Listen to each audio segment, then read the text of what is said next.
নমস্কার। Channel vision নিবেদিত এবং ঝুমা মুখার্জি পরিচালিত এক ভিন্ন স্বাদের অনুষ্ঠান বঙ্গ ট্যালেন্টে আপনাদের সকলকে সুস্বাগতম। বন্ধু, আজকের পর্বে আমরা একজন ছোট্ট বন্ধুকে পেয়েছি। ও আমাদেরকে আজকে আবৃত্তি শোনাবে, আপনাদেরকেও বটে।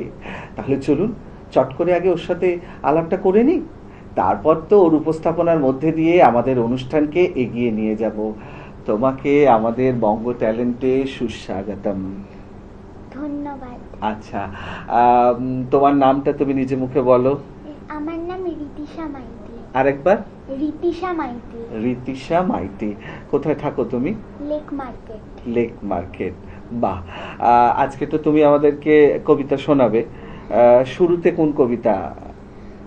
আমি শুরুতে বাংলা টাংলা বলবো। বাংলা টাংলা। কবি অপূর্ব দত্তের লেখা। বাহ, খুব সুন্দর নির্বাচন। শুরু করো তাহলে। কবি অপূর্ব দত্ত। অ্যানুয়ালের রেজাল্ট হাতে বাড়ি ফিরল ছেলে। মা বলল, কোন পেপারে কত নাম্বার পেলে? হিস্ট্রিতে মা 84, ম্যাথসে 90। মা বলল, fantastic, just like a hero. সায়েন্সে dad, not so fair, only 69। ইংরেজিতে 92, অল টুগেদার ফাইন।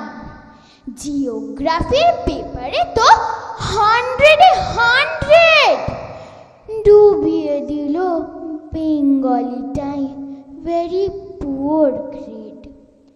ছেলের মাথায় হাত রেখে মা ঠোঁট বেঁকিয়ে বলে, নেভার মাইন্ড, বেঙ্গলিটা না শিখলেও চলে। বাবা বলল, বেশ বলেছ বঙ্গমাতার কন্যে, বাংলা টাংলা আমার মতো অশিক্ষিতের জন্যে। বিদ্যাসাগর, রবীন্দ্রনাথ নেহাত ছিলেন বোকা, না হলে কেউ শখ করে হয় বাংলা বইয়ের পোকা। মা বলল, চুপ করো তো, ওর ফল্টটা কিসে? স্কুলে কেন বেঙ্গলিটা পড়ায় না ইংলিশে? নমস্কার। বাহ, দারুণ, অসাধারণ। প্রথম উপস্থাপনায় একদম বাজি মাত। আচ্ছা, আমরা দ্বিতীয় উপস্থাপনায় যাই। কি শোনাবে বলো? ভূতের বুদ্ধি, কবি ভবানী প্রসাদ মজুমদার। ওরে বাবা, ভূতের গল্প, তাহলে তো আমার ভীষণ ভয় লাগবে। চলো তাহলে শুরু করো। ভূতের বুদ্ধি, কবি ভবানী প্রসাদ মজুমদার। কলকাতা কাল গিয়েছিলাম জরুরি এক কাজে, তার ছিঁড়ে ট্রেন আটকে গেল হঠাৎ পথের মাঝে। রাত 12টায় কালনা নেমে রওনা হলাম একা। জলার ধারে হঠাৎই এক ভূতের সঙ্গে দেখা। ভূত বললে, তোরা এমন সুযোগ কি আর পাবো? এক্ষুনি তোর ঘাড় মোটকে রক্ত চুষেই খাবো। কেঁদে বললাম, সে কি? আমি থুরথুরে এক বুড়ো, আমার দেহের রক্ত শীতল, ঠান্ডা বরফ পুরো। তার চেয়ে ভাই পাকড়ে কোনো জোয়ান ছেলে মেয়ে দারুণ মজা পাবে তাদের গরম রক্ত খেয়ে। ভূত বললে, হোক ঠান্ডা, করব তোকে সাবান। ইচ্ছে আমার হচ্ছিল আজ খুব কোল্ড ড্রিঙ্কস খাওয়ার। বাহ, দারুণ, অসাধারণ উপস্থাপনা। আচ্ছা, তুমি কতদিন আবৃত্তি শিখছো? 4 বছর। 4 বছর। বাহ, দারুণ। আচ্ছা, এই যে ধরো আবৃত্তি প্র্যাকটিস তো করতে হয় বাড়িতে, তার জন্য পড়াশোনার ক্ষতি হয়? মানে ফাঁকে ফাঁকে করে নাও, তাই তো? বাহ, খুব সুন্দর। বেশ, আমরা অনুষ্ঠানের একদম শেষ পর্যায়ে চলে এসেছি। আজকের অনুষ্ঠানে তোমার শেষ নিবেদন কি হবে? আমার শেষ নিবেদন হবে নৌকা যাত্রা কবিগুরু রবীন্দ্রনাথ ঠাকুর। বাহ, রবীন্দ্রনাথকে দিয়ে শেষ হবে। খুব সুন্দর নির্বাচন, শুরু করো তাহলে। নৌকা যাত্রা কবিগুরু রবীন্দ্রনাথ ঠাকুর। মধুমাঝির ওই যে নৌকোখানা বাঁধা আছে রাজগঞ্জের ঘাটে, কারো কোনো কাজে লাগছে না তো, বোঝাই করা আছে কেবল পাটে। আমায় যদি দেয় তারা নৌকোটি, আমি তবে 100টা তার আটি। পাল তুলে দিই 4টে 5টা 6টা, মিথ্যে ঘুরে বেড়াই না কো হাটে। আমি কেবল যাব একটিবার 7 সমুদ্র 13 নদীর পার। তখন তুমি কেঁদো না মা যেন, বসে বসে একলা ঘরের কোণে।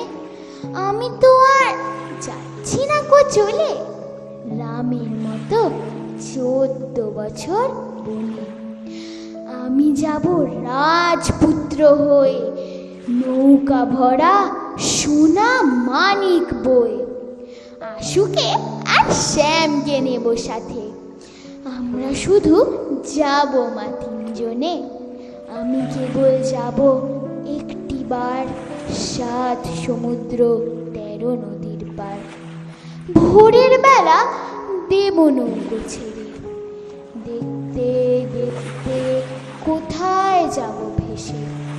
দুপুর বেলা তুমি পুকুর ঘাটে, আমরা তখন নতুন রাজার দেশে। বেরিয়ে যাব তীরপুণ্যির ঘাট, পেরিয়ে যাব দ্বীপান্তরের মাঠ। ফিরে আসতে সন্ধে হয়ে যাবে, গল্প বলবো তোমার কোলে এসে।